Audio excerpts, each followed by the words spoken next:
அந்தியூர் அருகே ஏரிக்கு வரும் நீர்வழி பாதையில் ஏற்பட்டுள்ள உடைப்பை சரி செய்ய பலமுறை கோரிக்கை வைத்தும் பொதுப்பணித்துறை அதிகாரிகள் எந்தவித நடவடிக்கையும் எடுக்காத காரணத்தினால் விவசாயிகள் தாலுகா அலுவலகத்தில் காத்திருப்பு போராட்டத்தில் ஈடுபட்டதால் பரபரப்பு ஏற்பட்டது.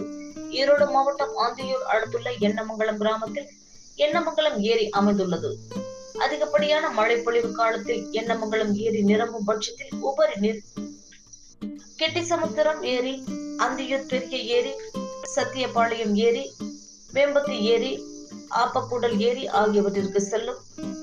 இந்நிலையில் எண்ணமங்கலம் ஏரிக்கு நீர் வரும் பாதையில் பூஞ்சோலை தோட்டம் என்ற இடத்தில் கடந்த 2 ஆண்டுகளுக்கு முன்பு பள்ளத்தில் கரை உடைப்பு ஏற்பட்டுள்ளது. இதனால் ஏரிக்கு வர வேண்டிய பெரும்பாலான தண்ணீரை உடைப்பு வழியாக வெளியேறி ஆற்றில் கலக்கின்றது. இது தொடர்பாக பொதுப்பணித்துறை அதிகாரிகளிடம் பலமுறை நேரில் மனுக்கள் வழங்கியும் எந்தவித நடவடிக்கையும் எடுக்கவில்லை என குற்றம் சாட்டிய விவசாயிகள் தாலுகா அலுவலகத்தில் அமர்ந்து காத்திருப்பு போராட்டத்தில் ஈடுபட்டனர். இதையறிந்த சம்பவ இடத்திற்கு வந்த பொதுப்பணித்துறை அதிகாரிகள் 10 நாட்களுக்குள் உடைப்பு சரி செய்யப்படும் என உறுதி அளித்ததை அடுத்து விவசாயிகள் கலைந்து சென்றனர். மேலும் அதிகாரிகள் உறுதி அளித்தபடி 10 நாட்களில் உடைப்பு சரி செய்யப்படாவிட்டால் கால்நடைகளுடன் சாலை மறியலில் ஈடுபடுவோம் என விவசாயிகள் எச்சரித்தனர்.